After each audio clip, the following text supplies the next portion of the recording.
नमस्कार दोस्तों, आपका मेरे YouTube चैनल भक्ति ज्ञान त्योहार में स्वागत है। आज मैं आपको एक प्रेत और हनुमान जी की कहानी सुनाने जा रही हूँ। अगर आपको ये कहानी पसंद आए तो कमेंट बॉक्स में हनुमान जी की जय अवश्य लिखिए।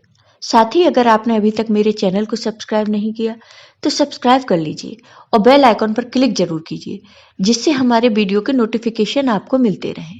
अब सुनिए ये कहानी। गोस्वामी तुलसीदास जी नित्य भ्रमण के लिए घर से निकलते थे। एक दिन भ्रमण करते समय उन्होंने देखा कि रास्ते में बबूल की तरह दिखने वाला एक पेड़ सूख रहा है। उन्हें उस सूखते हुए पेड़ को देखकर बहुत कष्ट हुआ। उन्होंने सोचा कि इस पेड़ को जीवन दान दिया जाना चाहिए। दरअसल वह पेड़ जल न मिलने के कारण सूख रहा था। तुलसीदास जी ने निश्चय किया कि वह इस सूखते हुए वृक्ष को फिर से हरा भरा करेंगे। उस पेड़ के आसपास जल का कोई स्रोत नहीं था। तब उन्होंने निश्चय किया कि वह अपने घर से जल लाकर इस सूखते हुए पेड़ को सींचेंगे। अब तुलसीदास जी जब भी नित्य भ्रमण के लिए निकलते तो वह अपने साथ एक जल का कमंडल भी रखते थे। यह जल उनके भ्रमण मार्ग के उस वृक्ष के लिए था जो सूख रहा था। वह नित्य उस सूखते हुए वृक्ष को जल देने लगे। उन्होंने उस पेड़ के आसपास की गंदगी और झाड़ झंकार को भी हटा दिया। कुछ ही दिनों में गोस्वामी तुलसीदास जी की मेहनत रंग लाई और वह सूखा हुआ पेड़ फिर से हरा भरा होने लगा।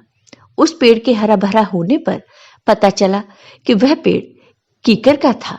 उस पेड़ पर एक प्रेत रहता था। गोस्वामी तुलसीदास जी के अच्छे आचरण के कारण वह प्रेत उन पर प्रसन्न हो गया। कहते हैं कि एक दिन प्रातःकाल के समय गोस्वामी तुलसीदास जी जब उसी वृक्ष के निकट ही बैठे थे कि तभी उस पेड़ का प्रेत गोस्वामी तुलसीदास जी के सामने आ गया। वह तुलसीदास जी से बोला, हे महात्मा, मैं आपसे बहुत प्रसन्न हूँ। मैं इसी कीकर के पेड़ पर रहता हूँ। पानी के अभाव में वह पेड़ लगभग मृत प्राय हो गया था, लेकिन आपकी देखभाल से उसने पुनः जीवन पा लिया है। तो हे महात्मा, आपने मेरा आवास नष्ट होने से बचा लिया। मैं आपसे बहुत प्रसन्न हूँ। यदि आपकी कोई मनोकामना हो तो मुझे बताएं।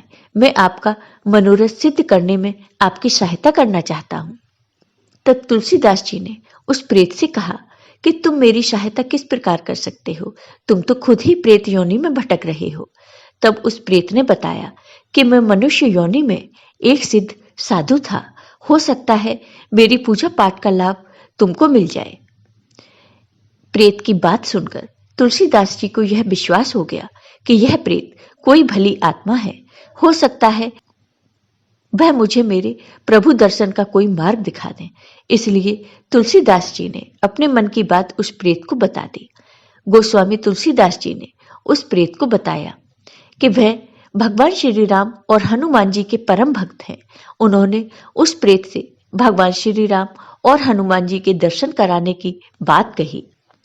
तब उस प्रेत ने तुलसीदास जी से कहा, हे महात्मा, मैं आपकी इस मनोकामना को अवश्य पूर्ण कराऊंगा। कहते हैं कि उस प्रेत ने गोस्वामी तुलसीदास जी की हनुमान जी के दर्शन कराने में सहायता की।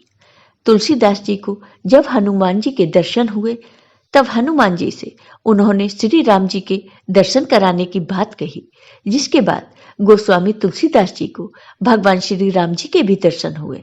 भगवान के दर्शन होने के बाद उन्हें श्री रामचरितमानस की रचना करने की प्रेरणा प्राप्त हुई। आपको यह जानकर आश्चर्य होगा कि भगवान श्री राम से प्रेरणा पाकर लिखी जाने वाली पुस्तक रामचरितमानस दैवीय प्रभाव दिखाती है। किसी संकट के समय इसका पाठ करने से भगवान श्री राम उसे मुक्ति दिलाते हैं। ब्रिटिश काल में भारत से मॉरिशस भेजे जाने वाले मजदूर अपने साथ जिस पुस्तक को ले गए थे वह रामचरितमानस ही थी।